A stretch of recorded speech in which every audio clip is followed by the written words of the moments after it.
Hey, what is up, y'all? It's your favorite beaked animal, Dak, also known as the SJSU Duck, and welcome to the 4th episode of the Duck Pond, which is a series where I'll be going over the biggest news in the world of Spartan athletics. I know it's been a long time since I made one of these, aka 2 months, but I finally have some free time in this hectic second semester schedule to squeeze out yet another episode. I know I previously stated that I wanted to make this a weekly installment, but with all the important midterms and projects that are coming up within this next month, it is very unlikely that I will be able to fulfill that schedule.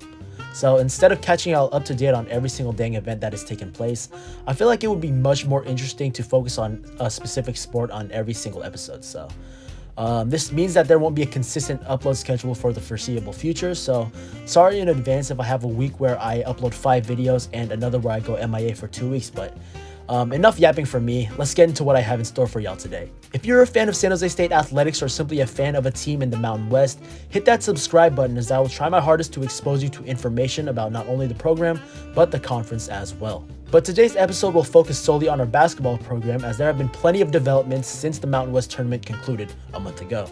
First up on our plate, we will look into the developments within the men's team, as there have been plenty of rumors and stories coming out in the last month. Starting off with the polarizing topic of the transfer portal, 3 Spartans have entered their names into the departures list ever since the season came to a close.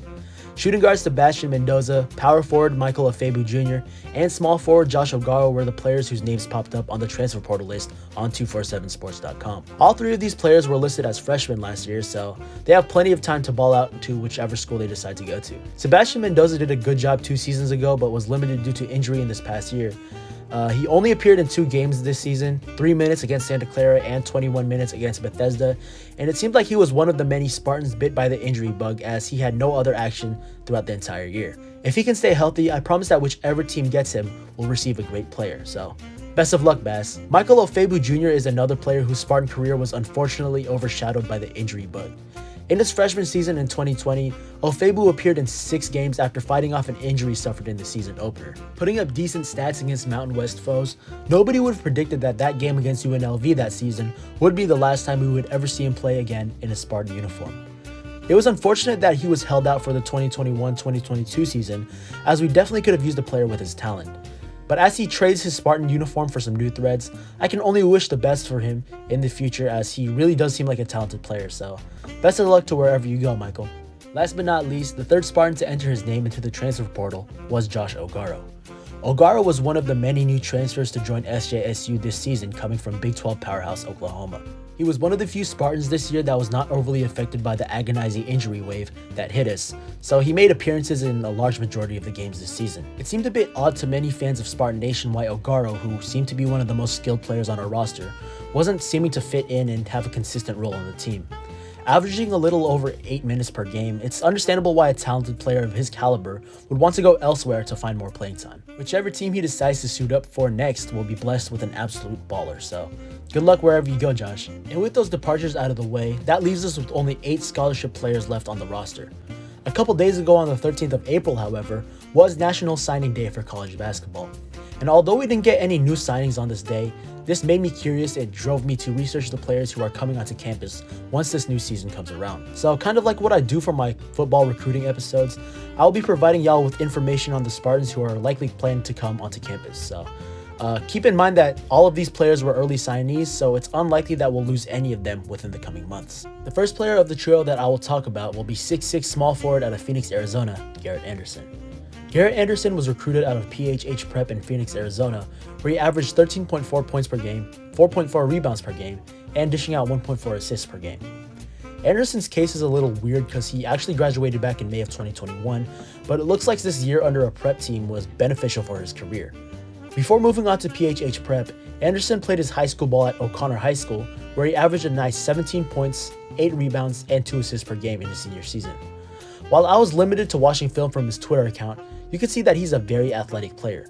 With great finishing ability around the rim, it would be nice to see him or have him on the roster, as our points inside of the paint was inconsistent throughout the various stretches of last season. He also uploaded some clips where he showed off his bounce, and while he doesn't have a 247 or ESPN ranking, the stats show that he was a very key player within the PHH Prep squad. Other than that, welcome to Spartan Nation, Garrett. Up next, we will be going up north to the state of Minnesota as we take a look at 6'4" point guard out of Brooklyn Park, Leo Torber. Leo Torber attended Park Center High School, where he grew into one of their star players. Although I can't find any stats on his numbers, I can tell you that he was a very highly valued member of his team. His athleticism is off the charts, and watching his high school highlights was quite the viewing experience. There's quite literally a video called Leo Torber Will Dunk on You, and it's full of highlights of his explosive play. There's also a video highlighting his incredible journey as he went from not even making the freshman team to blossoming into one of Park Center's best players. I recommend watching this episode as you will get a great insight on one of our future players, so an athlete like him developing under Coach Miles will be something to watch out for, as I believe that he is nowhere near his ceiling yet. So as of now, welcome to Spartan Family, Leo. Last but not least, we will be traveling back down south to take a look at 6'9" center out of Chandler, Arizona, Max Allen. Max Allen was recruited out of Compass Prep, where he made a name for himself and earned his 3-star evaluation from both 247 Sports and ESPN. Prior to this, he started his high school career off at Heritage Christian in Northridge, California, before moving on to Coronado High School in Henderson, Nevada.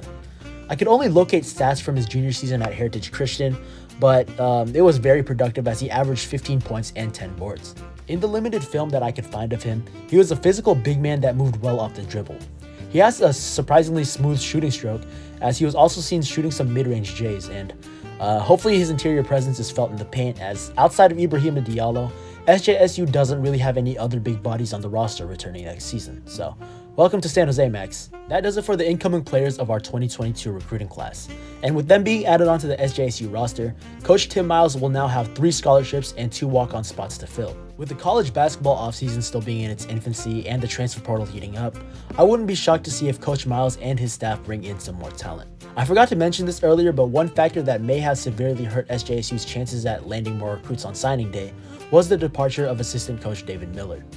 Miller was one of the coaches that was mainly responsible for recruiting, so his untimely departure to Xavier University may have been why we weren't able to land more than the 3 aforementioned players. With that being said, I wish him good luck on his new job as he reunites with a familiar coach that he's worked with before. The last thing I want to bring up on the men's side of basketball is that one of our players will be testing NBA draft waters in the upcoming draft. Point guard Omari Moore has recently declared for the upcoming NBA draft, as first reported by John Chepkovich on Twitter. Now, I'm not knowledgeable on how the entire draft process works, but after reading some posts on the Spartan 247 Sports Forum, it's been brought to my attention that if he hires an approved agent, it is possible that he will be able to return to San Jose. Now, I'm not a draft evaluation expert, and I will not pretend like I am like some people. So I don't think I have the right to talk about his chances at the next level or where I project that he'd be taken in the draft. Instead, I would like to wish him the very best, as I'm proud for what he's done for the program. I would definitely be very sad if he departs, but if he thinks that pathway is what's best for him, then I'll gladly cheer him on as he moves on from San Jose. Big things are coming your way, Omari.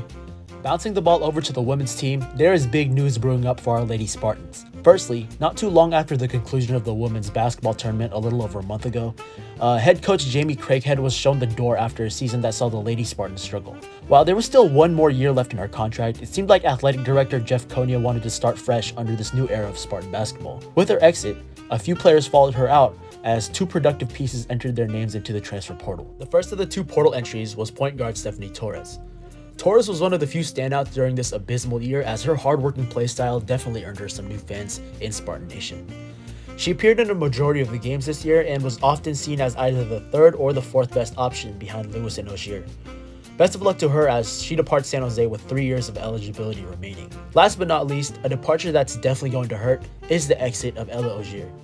With her impressive play in this last campaign, Ella Ogier was one of the few stars during a long season. Starting literally every game this year, Ella impressed as she averaged 12 points along with a little under 2 steals per game. It's rather unfortunate that we have to see a player of her talent depart, but with her having 3 seasons of eligibility remaining, it's safe to say that she will definitely ball out elsewhere. Turning the page in that chapter of Spartan basketball, a new chapter is now underway for our Lady Spartans, as Texas basketball assistant coach April Phillips was hired as our new head coach on April 6th. April Phillips has worked within college basketball since the year of 2012. Starting off as a coordinator of basketball operations at Seton Hall, she moved on to the University of New Haven staff, where she changed positions to assistant coach. She then went to Georgia Tech, Loyola Marymount, Arizona, UC Berkeley, and then back to Arizona a second time, then to Texas, where she held the same assistant coach position until the end of this recent season. This will be her first head coaching gig, and I'm excited to see what she does under this rebuilding program. Welcome to Sparta, Coach. And it looks like she's already making moves, as there are plenty of new additions to the Spartan team. Firstly, we'll look at a new hire to her coaching staff, as she went out and added Hawaii assistant coach Kalila Mitchell. Mitchell spent 5 seasons as an assistant coach at UCF, then moved on to the Hawaii Rainbow Warriors, where she's held that same position for 5 seasons. Expect plenty of more additions to this team, as according to SJSU's online roster, the only staff member retained from last season was the Director of Operations, Carolyn Rufino. Now to the exciting part, as Coach Phillips has already started doing her magic in the transfer portal. On the 16th of April, SJSU landed their first transfer portal player as forward Marissa Davis-Jones joined the Spartans from the University of Washington. Davis-Jones is a very talented player, as she won the 2021 Gatorade Player of the Year award for being the best female player in the state of Arizona. She was ranked the 76th best player in the class of 2021 by ESPN and showed plenty of upside entering her freshman year at Washington. Once she got to Seattle, however, she played very sparingly and we didn't really get to see her do her thing. But fortunately, the transfer portal exists and now she has an opportunity to show the country what she's got here at San Jose State. So, welcome to the Spartan family, Marissa. The second player from the transfer portal was landed a mere hours before writing this episode, as we landed a front court player in Samaj Smith. Samaj Smith is a 6'6" grad transfer joining us from the University of Arizona. Coming out of high school, she was a 5-star recruit, ranked as the 9th best post player in the country, as well as the 52nd best overall prospect.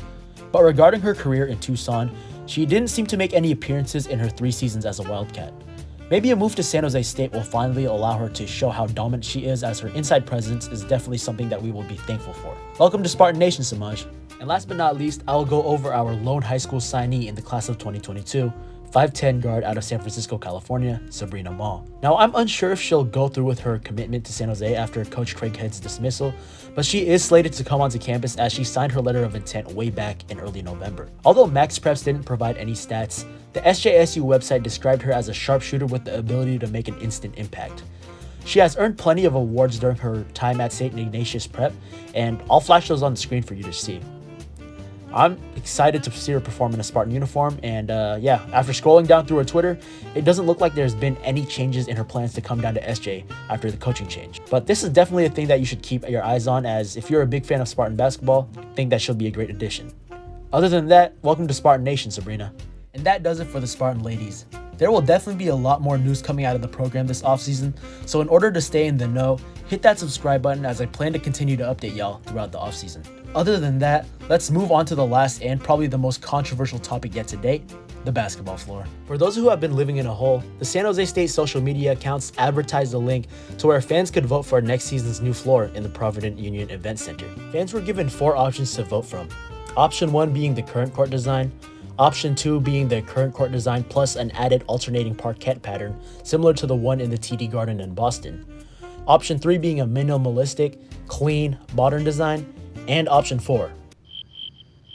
Microchip? Seriously? While I absolutely love the fact that we're changing up the appearance of the event center, I'm not a big fan of the way they went about the voting.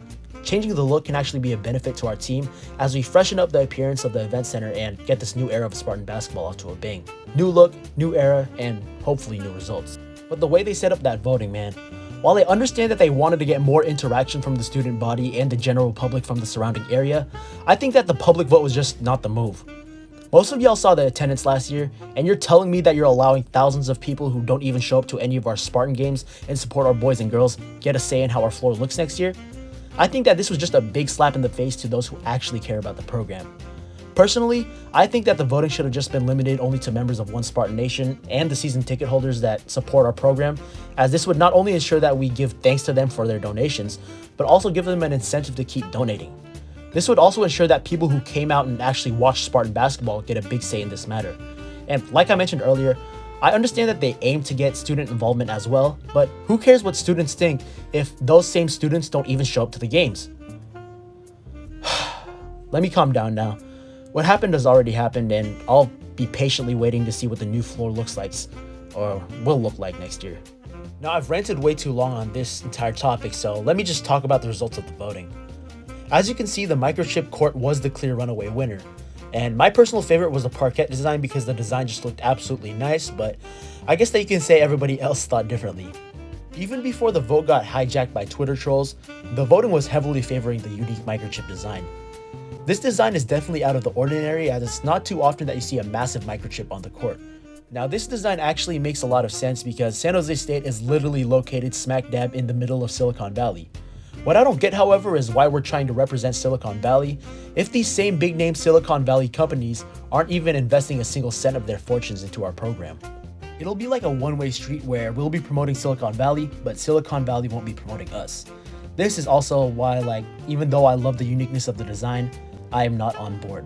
But hopefully we'll get more information on how the court is decided, as a new court during the new era of Spartan Basketball is another thing on the list that we should be excited about. Now pardon my language here, but if that microchip does win, that better be glowing. Anyway, that about does it for this episode of The Duck Pond. This episode took about 2 hours of research, 1 hour of script writing, and 3 hours of filming and editing.